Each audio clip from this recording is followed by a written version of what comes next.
Hey, this is Mike Wilson from Revolution, Washington. I'm going to talk to everyone about why they need to accept the possibility that this investigation needs to happen. Full speed, full force, without leaving any stones uncovered.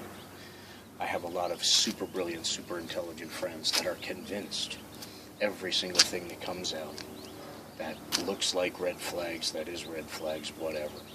Everything has been reduced down to fake news. It's the overall cover for anything that could possibly happen. Having said that, let me take a direct look at my highlights of why I believe it's the most ridiculous argument in the world to have. Donald Trump is a celebrity. Bragged about business ties, bragged about a relationship. His sons bragged about getting all money from Russia, and all these personal ties to Vladimir Putin himself. Bragged about going on vacations with him, bragged about all the fun they had during the Miss Universe pageant, blah, blah, blah, blah, blah. So when someone like that comes in and says things that are questionable in truth, people will look at other things he says. And then he comes into, I have never met this man, I've never met Vladimir Putin, I probably would like him, all this other stuff, flatting out denying that he ever had any business ties, that he ever had any relationship with him whatsoever. Flat out denying. And people know for a fact because there's video coming out of his own lips, his own mouth, of him talking about the type relationship he has with Putin. Now, in all fairness, if he came out on the campaign trail and talked about how he has relationships all over this world, including with Vladimir Putin, and that would be one hell of a benefit for the President of the United States to have these relationships, I would have voted for him. But he started denying all the things that were known as fact.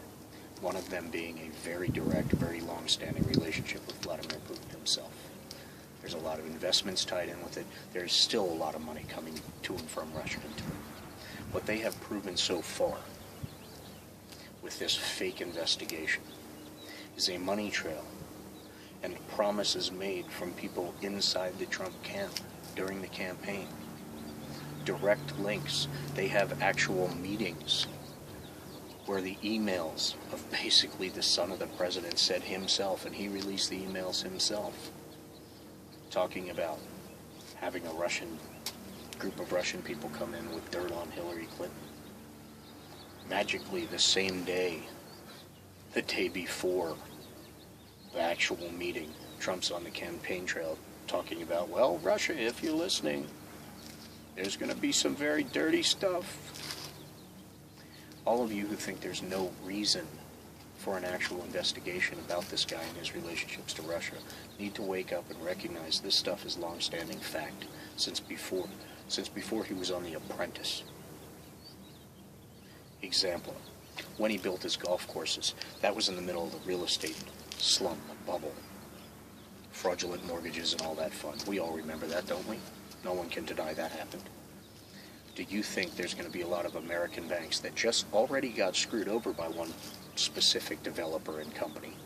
Do you think, A, they're going to take a chance and lend them money again, or B, they're going to go into such a high shelf type of luxury during a Great Depression? Do you think they're going to look at that as a safe bet? And by the way, this Trump guy's running it. Yeah, that guy.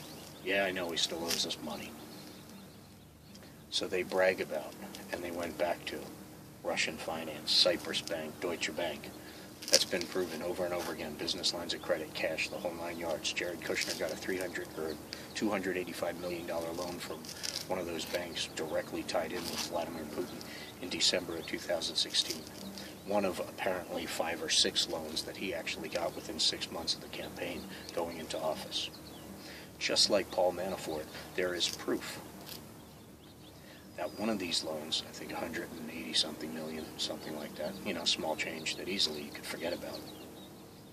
One of these loans was also promised a government job, very much like a Paul Manafort indictment, showing the money train going all the way up, going through a Chicago bank for $16 million for a Paul Manafort loan.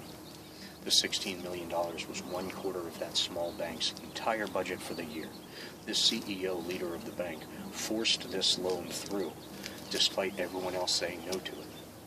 to get it to Paul Manafort, and it was widely known. It was in trade for the Secretary of Army position in government once the White House takes charge.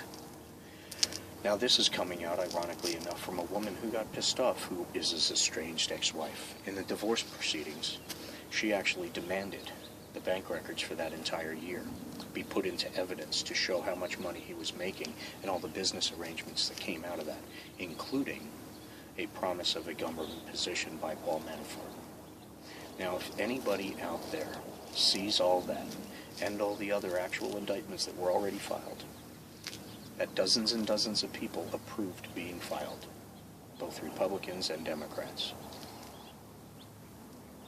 All these different courts have to approve all this.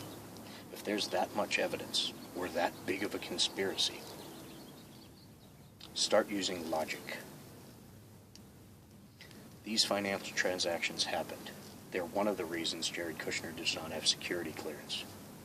They're also one of the reasons why the FBI told him he will never get security clearance.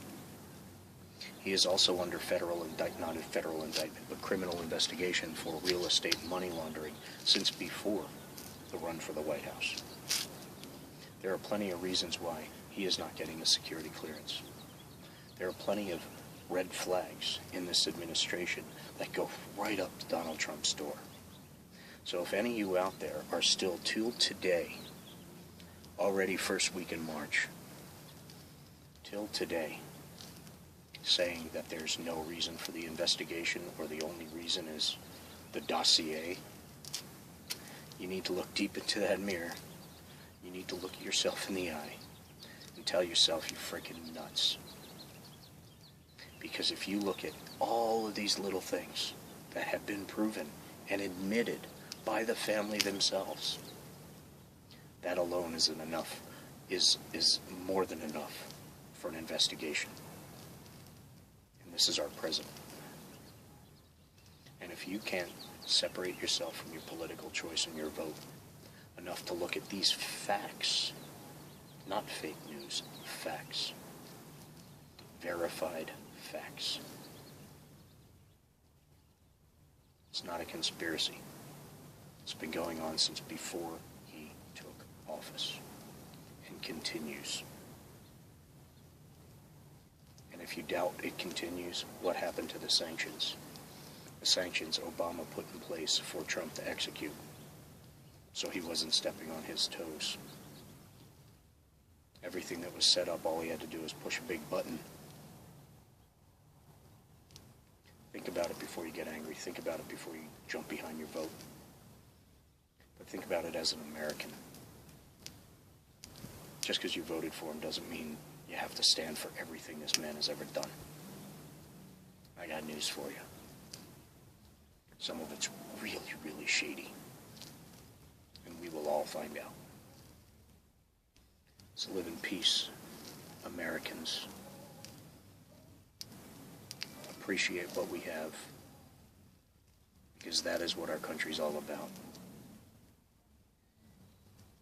When you're worried about someone stomping on your rights, stop stomping on others just because they voted for a different person. Just saying. My opinion is just as important as yours. So thank you. God bless.